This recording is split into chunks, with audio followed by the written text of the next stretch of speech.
कश्मीर में हुए आतंकी हमले के विरोध में दुर्ग जामा मस्जिद में जुम्मे की नमाज के बाद मुस्लिम समाज ने मौन जुलूस निकाला, जिसमें कि सैकड़ों की तादाद में मुस्लिम समाज के लोग शामिल हुए।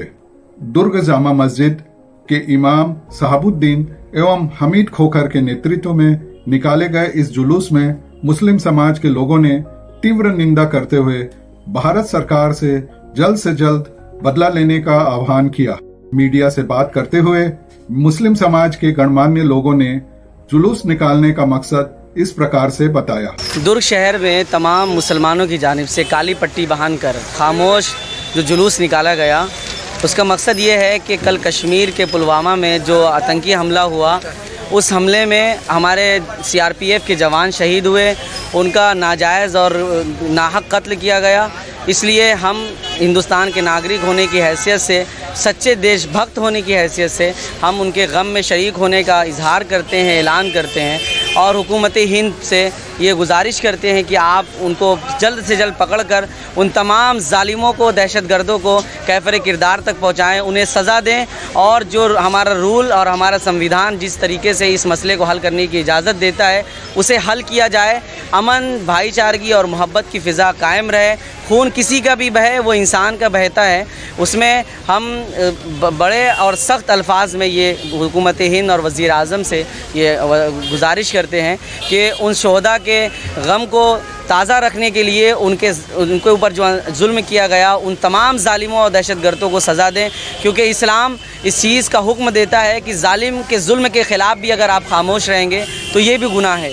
इसलिए इस गुनाह का ज़िम्मा अपने सर से हटाने के लिए मुस्लिम समाज ने जालिम के ख़िलाफ़ आवाज़ उठाई है और आइंदा कभी इस मुल्क में इस तरह की हरकत ना हो और ऐसे लोगों को अंजाम तक पहुँचाया जाए। अमन मोहब्बत की फ़िज़ा कायम रहे और जो शहीद हुए हैं उनके अहले खाना को मुआवजा दिया जाए, उनको नौकरियां दी जाए और हर मुमकिन तरीके से उनकी सिक्योरिटी फराहम की जाए, ताकि उनको फिर बाद में किसी तरीके का टारगेट का निशाना ना बनाया जाए। और जब भी हमारी ज़रूरत पड़ेगी, हम हिंदुस्तान के साथ हैं, अपने तन मन धन के साथ, अपनी जानों के साथ, हिंदुस्तान के कानून के साथ, हिंदुस्तान के अरबाब इख्तिदार के साथ।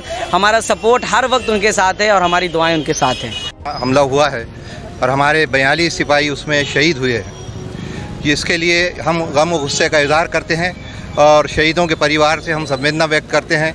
सरकार जो इख्तिदार में है उससे हम दरख्वास्त करते हैं कि इन्हें मुँह तोड़ जवाब दिया जाए, इन दहशतगर्दों को भी और उस मुल्क को भी जिसने इन दहशतगर्दों को अपने इलाके में पनाह दे रखी है।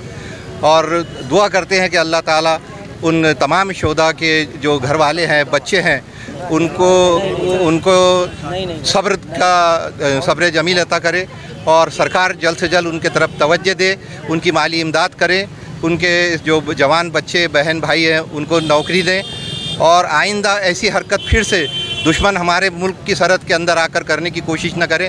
ऐसे इक़दामात की सख्त ज़रूरत है, सिर्फ समझाइश से और इससे अब काम नहीं चलेगा। अब अमल का वक्त आ गया है और मुँह तोड़ जवाब देने का वक्त है। पूरा हिंदुस्तान का हर नागरिक 125 करोड़ जनता वज़ीर आज़म नरेंद्र मोदी के साथ है।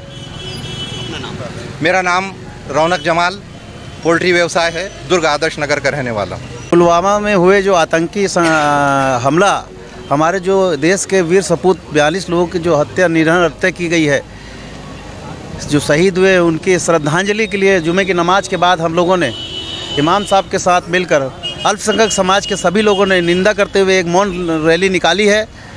हमारे वज़ीर आज़म, हिंदुस्तान के वज़ीर आज़म से हमारी गुजारिश है कि ऐसे आतंकी संगठन के जो मुखिया है उनको जल्द के जल्द पकड़कर हमारे हवाले किया जाए। हम उन्हें पत्थरों से मारकर यहाँ सूले में टंगाएंगे, ये हमारा वादा है। हम शहीद परिवारों को शोक श्रद्धांजलि अर्पित करते हैं और हम पूरे हिंदुस्तानी वज़ीर आज़म के साथ खड़े हैं। अगर हम लोग को भी अगर बोला जाएगा कि इसको मारने का अगर इजाज़त मिल जाए तो हम लोग यहाँ फांसी से टंगाएंगे उन लोगों को, पत्थरों से मारेंगे और उनकी हत्या करेंगे, क्योंकि जो निर्बल हत्या हमारे वीर सपूतों की हुई है, हम उसका बदला लेना चाहते हैं। और हमें उम्मीद है कि हमारे हिंदुस्तान के वज़ीर आज़म जल्द से जल्द ऐसे आतंकी को पकड़कर सरेआम फांसी में लटकाएंगे, तभी हमें सही मायनों में इंसाफ मिलेगा।